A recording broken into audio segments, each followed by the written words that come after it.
Online skills గేమ్స్తో betting యాప్ల్ని, water bottle పేరుతో మందుని, ఇలాచీ పేరుతో టొబాకోని ముసుగులో మీరు ప్రమోట్ చేస్తున్నారే యాక్టర్స్, ఇన్ఫ్లుయెన్సర్స్, క్రికెటర్స్. వినండి, Sachin Tendulkar god of the cricket అనేవారు.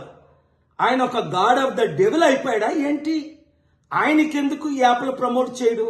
ఇప్పుడు విజయ్ దేవరకొండ బిలో ఆయన టెక్స్ట్ లో ఒక మ్యాటర్ చదివాను, షాక్ అవుతున్నాను. అరే, మన అన్న దేవరకొండ చెప్తే నేను ఇమీడియట్ గా ఈ యాప్ డౌన్లోడ్ చేసుకుంటాను.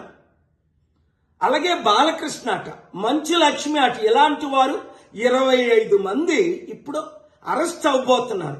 ఒకవేళ పోలీసులు వాళ్ళ దగ్గర పొలిటీషియన్స్ డబ్బులు తీసుకొని అరెస్ట్ చేయకపోతే వారందరినీ సుప్రీంకోర్టుకి నేను నడిపిస్తా. ప్రకాష్ రాజు లాగా మీరు కూడా తప్పయింది అని ఓపెన్ అపాలజీ చెప్పినంత వరకు. 2, మీరు సంపాదించిన డబ్బు ₹1 అయితే 1 కోటి, 10 కోట్లు అయితే 10 కోట్లు, 980 మంది ఆత్మహత్యలు చేసుకున్నారు. అంటే వారిని మీరు నరహత్య చేశారు.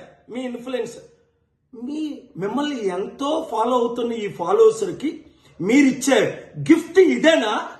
మానవత్వం లేదా? దైవత్వం లేదా? రాక్షసుల్లాగా వాళ్ళ జీవితాల్ని మీరు దోచుకోవడమేనా? ఎండ్ ఆఫ్ ద డే మీకు మిగిలింది ఏంటి? ఆత్మకు శాంతి కావాలా? మనసుకు రక్షణ కావాలా? నెమ్మది కావాలా?